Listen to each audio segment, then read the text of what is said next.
Salut à tous, ça fait très plaisir de vous retrouver aujourd'hui pour un nouveau retour à zéro. Alors qu'est-ce que c'est qu'un retour à zéro? Allez-vous me demander? C'est très simple, c'est en gros un bilan de toutes les matières du point de la semaine parce que à chaque fois qu'il y a une nouvelle période de ma vie qui commence, c'est important de retrouver les bases pour pouvoir suivre plus clairement ce qui se passe. Et comme vous l'aurez compris, je viens de commencer la suite de mes études supérieures, parce que j'étais en prépa, c'était quand même des études supérieures. Et mon projet d'entreprise s'agrandit beaucoup. Donc en gros, on va complexifier un peu le format du point de la semaine pour que ce soit plus complet.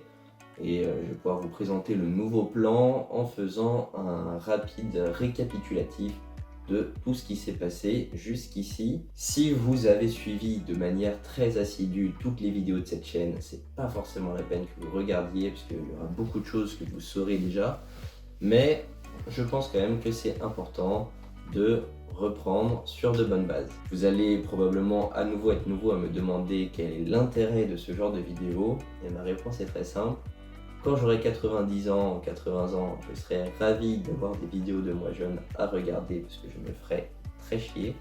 Et je suis quand même en train d'entrer dans la voie de l'entrepreneuriat, qui est une voie très stimulante, très riche, mais très complexe. Et donc je pense sincèrement que si ces 10 prochaines années je sors plein de vidéos, ça pourra aider les jeunes qui désirent également se lancer dans la voie de l'entrepreneuriat.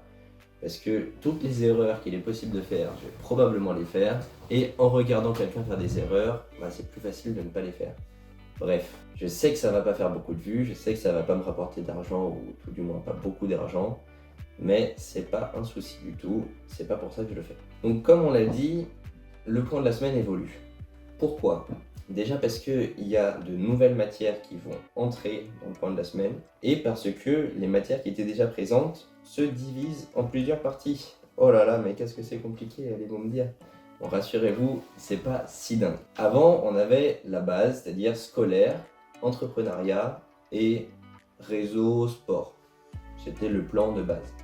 Aujourd'hui, le plan est très similaire quand même, mais se complexifie un peu. On va voir études et dedans on a scolaire et une partie pro, tout simplement parce que dans ma formation scolaire il y a des stages, il y a des alternances et que c'est pas exactement du coup du scolaire, que c'est plutôt du pro, mais que ça se rejoint, donc ça va être dans le pôle études. On va parler d'abord de tout ce qui est suivi du scolaire, donc tout ce qui est partiel, examen, etc. Et après de la formation professionnelle que je vais avoir en alternance l'année prochaine ou que je vais avoir en stage cette année. Comme ça, on aura vraiment un suivi complet. Pour l'entreprise, l'idée est à peu près la même parce que on va avoir un suivi de la gestion quotidienne de l'entreprise, un point sur les ventes, sur les nouveaux partenariats, etc. Mais aussi une partie sur le projet d'agrandissement qui est actuellement en cours. Parce que vous le savez probablement déjà, mais nos capacités de production étant déjà utilisées à 100%, on doit s'agrandir, on a un carnet de commandes très rempli. On a donc décidé de faire x6 et de prendre un nouveau local.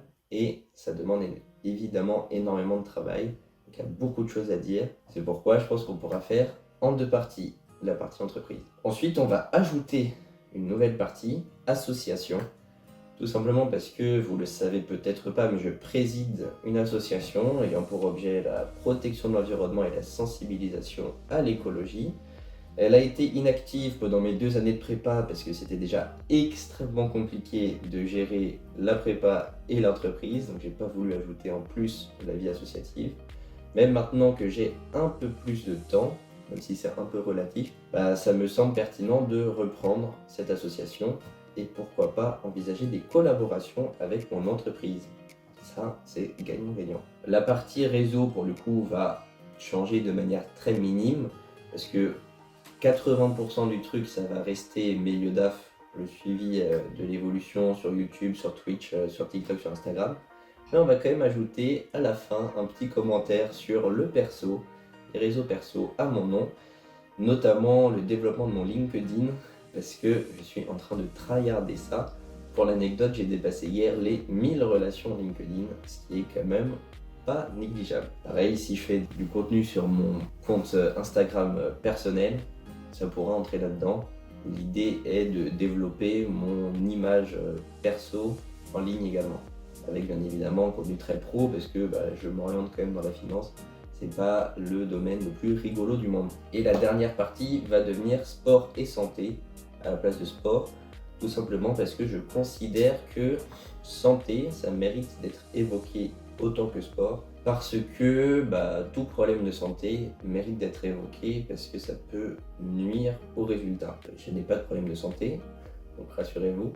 Mais imaginons que dans un point de la semaine, il faille évoquer qu'il y a eu 3 insomnies pour une raison X ou Y, c'est important de le dire. Parce que ça impacte les résultats et que si on veut vraiment un aperçu total, il faut des informations les plus complètes possibles. Bref, on va donc remettre toutes ces catégories à zéro pour que vous puissiez comprendre exactement ce qu'il se passe. Cette vidéo risque donc d'être un peu plus longue que les autres points de la semaine, qui devraient durer dans les 10 minutes. Mais bon, est-ce qu'on est à ça près? Je ne pense pas. Le pôle scolaire, études plus pro. Pour l'instant, il n'y a pas de pro parce que je suis juste en recherche de stage, donc je pense m'orienter vers la BNP pour vous spoiler parce que c'est quand même une entreprise assez banger et facile d'accès. Et niveau scolaire, vous le savez probablement déjà, mais après l'obtention de mon bac général maths physique, je me suis orienté en prépa D2, donc maths économie, et ça a duré 2 ans. C'était une galère inimaginable, mais bon, ça c'est le principe de la prépa, donc c'est pas la peine de revenir dessus. Et après ces galères, j'ai réussi à être pris à Dauphine du groupe PSL, université que vous connaissez probablement, parce que c'est une grande entreprise. Donc je suis en spécialité gestion de patrimoine, ce qui est en gros de la finance, mais avec un côté plus humain, parce qu'on va plus se concentrer sur le client, vraiment comprendre la personne qu'il est, ses envies, ses besoins, pour l'accompagner au mieux. Comme vous le savez, j'aime bien le côté terrain, humain, plus que le côté très théorique. Donc finance de marché ou quoi, ça m'aurait fait beaucoup chier. Donc je me suis plutôt bien trouvé dans cette formation. C'était mon choix numéro 1 et je l'ai eu. Donc je suis très content. Je vais sortir d'ici quelques jours une vidéo où on revient sur le détail de ce qui s'est passé pendant ce premier mois d'études à Dauphine. N'hésitez pas à aller la voir si ça vous intéresse. Mis à part ça, vous l'aurez compris, j'ai une entreprise, mais qu'est-ce que c'est que cette entreprise exactement? Eh bien, il y a 3 ans, 2 ans et demi, 3 ans, j'ai parlé avec un de mes meilleurs amis de mon envie d'ouvrir une entreprise. Et lui, il m'a parlé de sa passion pour le brassage. Je le savais compétent parce qu'il est spécialisé dans la mixologie et que, honnêtement, c'est un cuisinier incroyable. Donc je me suis dit, franchement, comment est-ce que ça peut ne pas passer? S'il est extrêmement bon dans la mixologie et la cuisine, il n'y a aucun monde où il ne sera pas bon en brassage. On lui a donc acheté des petites cuves pour qu'il puisse s'entraîner. Pendant 1 an, il n'a pas arrêté de tester de nouvelles recettes pour au final trouver les 3 merveilles qu'on a aujourd'hui à la carte. La Doménil, qui est une pelle ale aux fruits exotiques, la Régate, qui est une blonde à la bête timue, et la Caravelle, qui est une rousse caramélisée et légèrement vanillée. En gros, il fait des bières assez complexes, très travaillées, qui gardent vraiment l'aspect bière.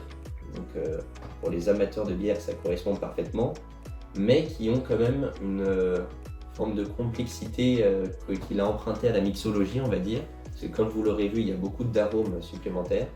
Ce qui permet de rendre le tout plus intéressant et ça permet également aux personnes qui sont moins fans de bière de découvrir ces nouvelles saveurs et donc d'adopter nos produits. C'est notamment le cas de notre pelle ale aux fruits exotiques qui est un peu plus douce et légèrement plus sucrée qu'une bière normale, ce qui peut beaucoup plaire non seulement aux amateurs de bière parce que c'est une bonne bière, mais aussi aux personnes qui n'aiment pas la bière. Bon, pourquoi je parle autant de bière?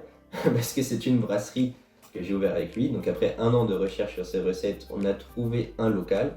On a réfléchi à l'image de marque qu'on voulait et on s'est dit que local, éthique, éco-responsable, c'était les 3 qualités les plus importantes pour une entreprise aujourd'hui. Donc on a essayé d'être au mieux sur ces 3. Sur le côté local, quasiment 100% de nos matières premières sont françaises. On a simplement les épices et les fruits exotiques qui viennent d'ailleurs. Niveau, pareil, équipement, quasiment tout est français, ou pour l'instant italien, mais dans notre projet d'agrandissement, tout sera français. Et on a un réseau de distribution en Île-de-France uniquement, ce qui est quand même très local, parce que la production est faite à Vincennes, qui est juste à côté de Paris, et après elle sera à Malakoff, qui est aussi juste à côté de Paris. Donc niveau local, pour l'instant, on est bon.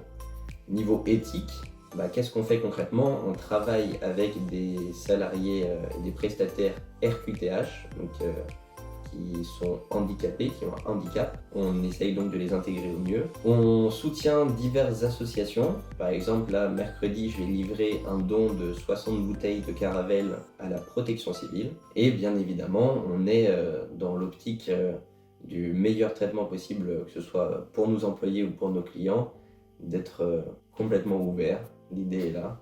Donc éthique. Et éco-responsable, tout simplement, le fait qu'on soit locaux, c'est déjà énorme, et en plus on essaye de traiter nos déchets de manière responsable et de limiter notre consommation en énergie.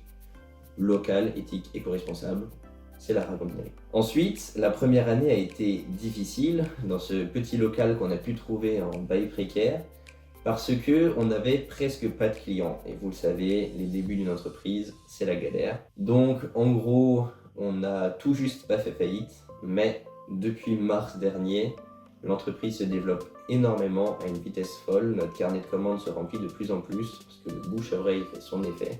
Et en plus, on a des stratégies de démarchage plus abouties. Donc en gros, c'est banger, comme disaient les jeunes. Là, on est à 100% de nos capacités de production aujourd'hui. On va donc faire x6. On va trouver un nouveau local. On a déjà trouvé un nouveau local qui est en travaux. Et on s'y installera normalement vers avril prochain. Donc on a encore le temps en plus de développer notre carnet de commandes. Donc incroyable, projet extrêmement enrichissant. Je pensais pas que ça marcherait aussi bien, pour être très honnête, parce que j'avais vraiment lancé ça à côté de mes études, en mode ça va me permettre d'avoir une vision concrète de la vie d'entreprise, ce qui a été le cas. Mais je ne m'attendais pas à ce que ça marche. Je m'attendais à ce que ce soit une petite entreprise qui soit tout juste rentable, et pas qu'au bout d'un an on fasse x6 et qu'on ait quand même un chiffre d'affaires prévisionnel de plus de 15 000 € par mois, ce qui est énorme. Niveau association maintenant, donc protection de l'environnement, sensibilisation à l'écologie, j'ai lancé ça dès que j'ai pu, c'est-à-dire à 16 ans, parce que vous le savez, j'aime bien lancer des projets. L'idée est très simple, on organisait régulièrement des ramassages de mégots de cigarettes dans la ville de Paris parce qu'on n'avait pas les moyens d'aller nettoyer les milieux naturels. On n'a pas de financement, on n'a rien, ce qui est compliqué. C'est pour ça qu'une collaboration avec une entreprise pourra être très pertinente. On a aussi essayé d'organiser des conférences de sensibilisation dans des maisons des associations, des écoles, des lycées. Et les ramassages de mégots sont également une forme de sensibilisation parce que quand les gens voient ça, ils viennent nous parler, ils nous demandent pourquoi, quelles sont nos motivations, et on peut comme ça essayer d'introduire l'urgence climatique dans leur schéma de pensée, on va dire ça comme ça. Bref, faut sauver la planète, c'est à peu près l'idée du truc. Tout petit projet, une 40aine de membres, mais ça reste quand même un projet qui me tient à cœur parce que c'est le premier de toute ma vie, qui a commencé quand même en primaire, et on pourra faire une vidéo pour en parler plus en détail. C'était à la base une association qui avait un aspect plus social, plus entraide et lutte contre le harcèlement. Et ça s'est tourné de plus en plus vers l'éco-responsabilité parce qu'en plus de l'inclusion, on devait trouver quand même un but à cette association. Parce que si on se réunissait, c'était également pour ramasser des mégots et pas seulement pour être ensemble, ce qui est encore mieux. Niveau sport et santé, alors là malheureusement, les nouvelles ne sont pas bonnes. Donc vous le savez peut-être, mais j'ai commencé la salle de sport il y a 5 ans à peu près en même temps que j'ai commencé les vidéos YouTube, c'est amusant. Malheureusement, en milieu de prépa, 6 mois après le début de la prépa, j'ai complètement arrêté pour des raisons diverses qui sont problématiques. Et pour vous donner un ordre d'idée, je portais le 105-110 kg bench et aujourd'hui je pense que je suis dans les 90, j'ai beaucoup perdu. Après c'est parce que j'ai pas encore repris mais ça va revenir vite. Et je faisais 90 kg poids de corps et maintenant j'en fais 82. donc j'ai perdu 8 kilos. Je suis beaucoup plus sec, donc j'ai perdu pas que du muscle mais aussi du gras, ce qui est en soi bien, mais voilà, c'est vraiment la galère. J'ai pour l'instant pas encore eu l'opportunité de reprendre une routine de sport régulière. Dans le mois, pour être honnête, j'ai dû faire 2 séances de sport, et en plus c'était 2 séances biceps, donc vraiment pas ouf. Il faut que je m'y remette, mais c'est juste que mon arbitrage est simple, je peux me muscler n'importe quand dans ma vie, alors que l'examen en droit du patrimoine il est dans une semaine. L'augmentation de capital, elle est dans quelques mois. Voilà, c'est pas ma priorité. Et comme il y a énormément de travail à faire, avant le sport passe quand même le travail. Bref, un peu déprimant tout ça, mais ça va revenir rapidement. Et pour ce qui est santé, franchement, aucun problème à signaler. Parce que je dors quand même énormément et très bien. Il y a juste un problème récurrent de paralysie du sommeil que je ne sais pas régler. Mais ça va un peu mieux ces derniers temps. Là, j'en ai fait 2 sur le mois, donc ça reste vivable. Voilà, sinon, rien de particulier à signaler. On se retrouve pour une prochaine vidéo donc, qui traitera du premier mois à Dauphine. Et la semaine prochaine pour un nouveau point de la semaine. Parce que il va se passer des choses, très probablement. Si vous me demandez ce qui s'est passé dans le mois, c'est vraiment de la gestion courante pour l'instant. Outre le début de l'entreprise, c'est de la gestion courante. À très bientôt.